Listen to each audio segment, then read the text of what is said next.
Hello my dear students, welcome to Eshwari channel and this is your Eshwari ma'am. Students, in this video we are going to study about cathode ray experiment and this is from the chapter atomic structure. So students, in this experiment, that is cathode ray experiment, electrons were discovered. Electrons were discovered by a scientist known as J.J. Thomson. So J.J. Thomson. So who discovered electrons? Electrons were discovered by a scientist named J.J. Thomson. So he did an experiment which is known as cathode ray experiment. So let us see what he did in this experiment. So he took a discharge tube. So he took a discharge tube. So what is a discharge tube? Discharge tube is a glass tube. So this is a discharge tube like this. A glass tube, and inside the glass tube there will be two metal electrodes. So this is one electrode and another electrode. So electrodes are nothing but metal plates. So this metal plates will be connected to external battery. So now this is positive terminal of the battery and this is negative terminal of the battery. So negative terminal will be connected to negative electrode. So this is negative electrode and positive terminal will be connected to positive electrode. Okay, and this negative electrode is called as cathode. And this positive electrode is known as anode. And he filled some gases inside the discharge tube and the voltage is kept very high, which is approximately 10,000 volt. So at this very high voltage, when electricity is passed, so when electricity is passed, current will flow in this direction. I is the current. So current will flow in this direction and electron will move in the opposite direction. So we all know that electron will flow in the direction opposite to that of the current. So electron will start flowing in this direction. So it comes like this to this cathode. And from the cathode we can see some invisible rays coming out like this. Some invisible rays will come out. Okay, and these are attracted towards the positive electrode. So students, you know that only opposite charges will attract each other, isn't it? That is, positive charge will attract negative charge.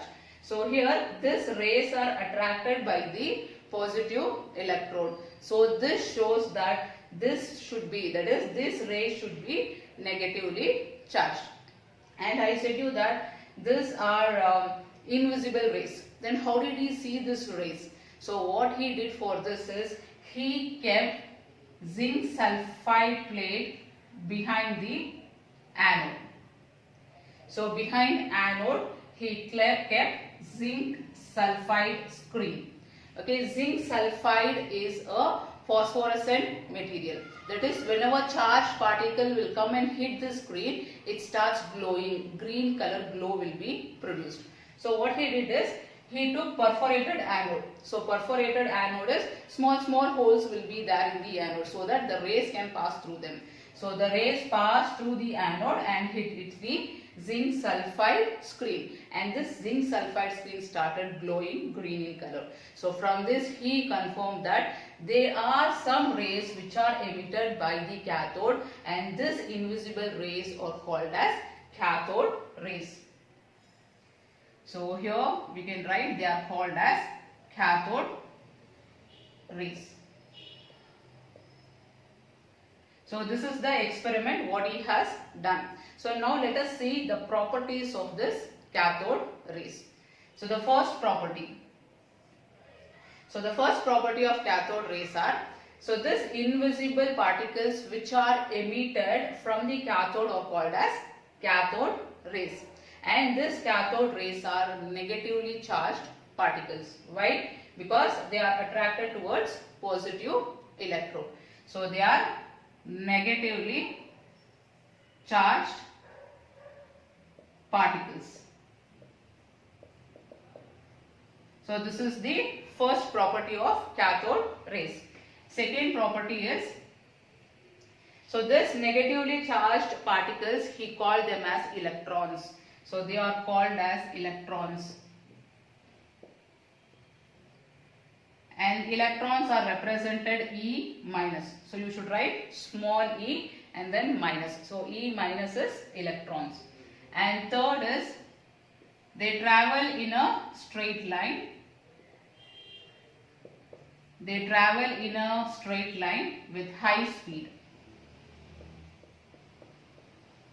So students, here you can see this rays will be traveling in a straight line unless and until external magnetic field and electric field is introduced. So if there is no external magnetic field, if there is no external electric field, they will pass in a straight line and they will be traveling with a high speed. So why they are traveling with a high speed? Because their mass is very low. Next, coming to fourth property. So they get deflected in external electric and magnetic field. So students, I said that cathode rays will be traveling in a straight line. So to this, if we keep electric field or magnetic field, so external field I will keep here, one electric, external battery will be connected here. So this is external battery. So when I connect external battery, so this will be having positive terminal and this will be having negative terminal. So now what happens is, these rays which are passing in the discharge tube in a straight line starts deflecting like this. So why they are deflecting like this? Because there is a positive charge, they get attracted. So here these are negatively charged particles, so they get attracted towards the positive plane. So they get deflected like this. So only in case of external electric and magnetic field, they are deflected. Deflected meaning is deviation. So you will be passing straight like this. If you take a turn, we say it is a deflection. So that is the fourth property of cathode rays. And fifth is, they have mechanical energy.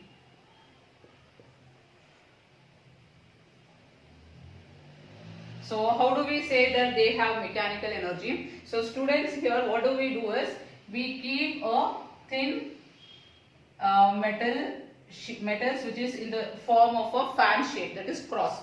So he kept a small metal piece which is in the shape of a cross, and when this rays started traveling straight, so what happened to this metal was, it started rotating like a fan. So this shows that they are having mechanical energy. So now next property is, if a thin metal plate is kept in between, so it gets heated up. So here what do we do is, so these are cathode rays which are passing in a straight line. So here let us keep one thin metal. So this is thin metal. So what happens is, they pass through the thin metal and this thin metal gets heated up. So heating effect is shown by them. Okay, so that will be the sixth property of cathode rays. So next property is charge by mass ratio. E is charge, M is mass. So charge by mass ratio is found to be constant, for all the gases. So this is very important, students, we have to understand. Charge by mass ratio is constant for any gas you take in the discharge tube. So meaning is, in this discharge tube, take hydrogen gas, or you can take helium gas, or you can take neon, any gas you take inside the discharge tube. Okay, charge by mass ratio will be the same. So how it is? See here, A. So A is any gas. What happens is, A will ionize to A plus and E minus. One electron will be emitted. So in place of A, you take hydrogen gas. So this will give H plus and E minus. Or instead of hydrogen gas, you take helium gas. So helium gas will give He plus E minus. So one thing you can see in common, what is that? E minus, E minus, E minus. So electron is emitted. If you take any type of gas, the one which is emitted will be electrons. So here we are talking about negatively charged particle. So we are focusing only on the electrons. So take any type of electron, the mass and charge on it will be same for all the electrons. It is not that electron of hydrogen will be different, electron of helium will be different. It's not like that. Electron of any element will be the same. Charge will be same, mass will be same. So that is why if you take charge by mass ratio, it is found to be the same. Okay. And one more, the last one is, it ionizes the gas. Ionizes the gas.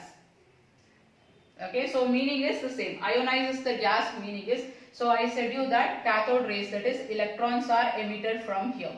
So here this electron E minus will not go and hit this anode directly. What will happen is, suppose here there is hydrogen gas H. So you know that there is one electron in the shell. So what happens is, this electron will come and hit this electron, and this electron will come out now. So this is the electron. So this is called as ionization. What is ionization? The electron will hit the electron and this electron is removed from the atom. So such a process we call it as ionization. So cathode rays has the capacity to ionize the gas which is present in the discharge tube. So this is about the properties of cathode rays. So students, I hope the concept is clear to you and you all understood the concept, I hope. So if you have still any queries, you can write in the comment box. I'll meet you in the next video, students. Bye bye.